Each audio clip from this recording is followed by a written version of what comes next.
और अब जो है उसमें नमाज हमने 1965 तक पढ़ी है। 65 के बाद जो समझौता कमिश्नर साहब द्वारा किया गया था, हिंदू और मुसलमान प्रतिनिधियों को बैठा कर किया गया था। शासन से मांग भी नहीं की कि हमें ईद की नमाज पढ़ने के लिए परमिशन दी जाए। भाई दावा करने के लिए चलाया जा रहा, हंगामा किया जा रहा, तो अपने अपने तरीके से सब समझ लें। फिर डॉक्यूमेंट है तो उसके हिसाब से कोर्ट जाए, कोर्ट जो निर्णय करेगी उसका हम स्वागत करेंगे। हम ये चाहते हैं कि ऐसी कोई बात ना हो, बात चल रही है, शांति बनाई रहे। तो हमारा यही कहना है कि ये जगह है, ये सिर्फ पुरातत्व विभाग में ही रहे, ना हिंदुओं को दी जाए ना मुसलमानों को दी जाए।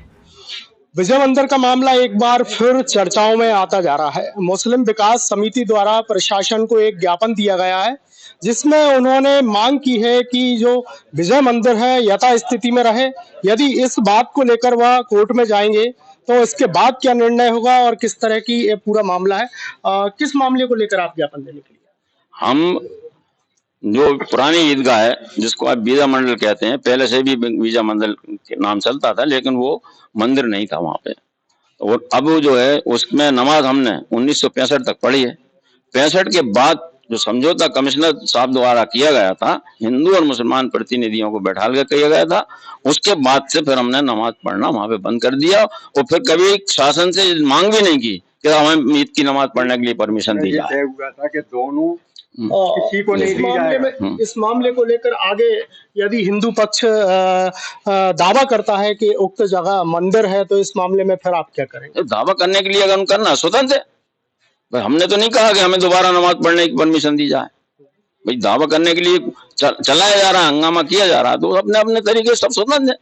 जिनके पास कोई डॉक्यूमेंट है तो उसके हिसाब से कोर्ट जाए, कोर्ट जो निर्णय करेगी उसका हम स्वागत करेंगे।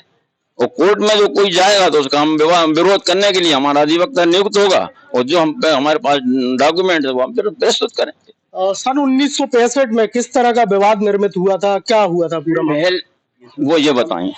क्या है, 65 से पहले नमाज पढ़ते आ रहे थे और ये लोग सत्याग्रह करते थे, वापिस चले जाते थे। लेकिन द्वारका प्रसाद मिश्र जी ने इस विवाद को खत्म करने के लिए कलेक्टर को निर्देश दिए कि आप ये इसको खत्म किया जाए, जहाँ एकता कायम रहे, बार बार जहाँ झगड़ा ना हो। उस हिसाब से वो समझौता हुआ, उसमें ये तय हुआ कि ये ना मुसलमान इसमें नमाज पढ़ेंगे ना हिंदू इसमें किसी किस्म की वो करेंगे। जब से 65 से आज तक हम वैसे ही बैठे हैं, और वो हर पंचमी के दिन, नाग पंचमी के दिन वो दंगल मंगल करते हैं, वो नीचे जाते हैं। हमें क्या ऐतराज है, वो तो पहले भी जाते थे, हमें कोई ऐतराज नहीं था और आज भी हमें कोई ऐतराज नहीं। लेकिन अगर इस किस्म की कोई बात आएगी तो उसके लिए वो पहल करेंगे, तो हमसे जो पहल होगी वो हम भी पहल करेंगे। बात खत्म हो गई। अभी जो ज्ञापन दिया गया है किस मामले को लेकर आप चाहते क्या है? हम ये चाहते हैं कि ऐसी कोई बात ना हो, जो आज चल रही है, शांति बनाई रहे, बस इसलिए ज्ञापन दे रहे हैं। और क्या, हम कोई वो नहीं करना चाहते। हमने कभी मांग नहीं की कि हमें नमाज पढ़ने दी जाए। हम कमिश्नर के सामने जो समझौता हुआ उसका पालन करें, हम भी करें, वो भी करें, बस इससे ज्यादा कुछ नहीं। मुस्लिम विकास समिति ज्ञापन सौंप रही है, आप उसमें विशेष भूमिका अदा करते हैं, आप वकील हैं, क्या मामला है और किस लिए ये ज्ञापन दिया जा रहा है? देखिए, ये विजय मंडल का जो मामला चल रहा है आजकल, ये वर्तमान में जो विदिशा में जो किया जा रहा है कि इसको विजय मंडल के रूप में सूर्य मंदिर है, और ये सब गलत है। जबकि तत्कालीन कमिश्नर भोपाल द्वारा समझौता किया जा चुका है इसके संबंध में, ताकि कोई विवाद ना हो। और उसमें स्पष्ट रूप से लिखा गया है कि ये जो जगह है पुरातत्व विभाग में रहेगी, ना मुसलमानों को यूज में की जाएगी ना हिंदुओं को दी जाएगी। तो हमारा यही कहना है कि ये जगह है, ये सिर्फ पुरातत्व विभाग में ही रहे, ना हिंदुओं को दी जाए ना मुसलमानों को दी जाए।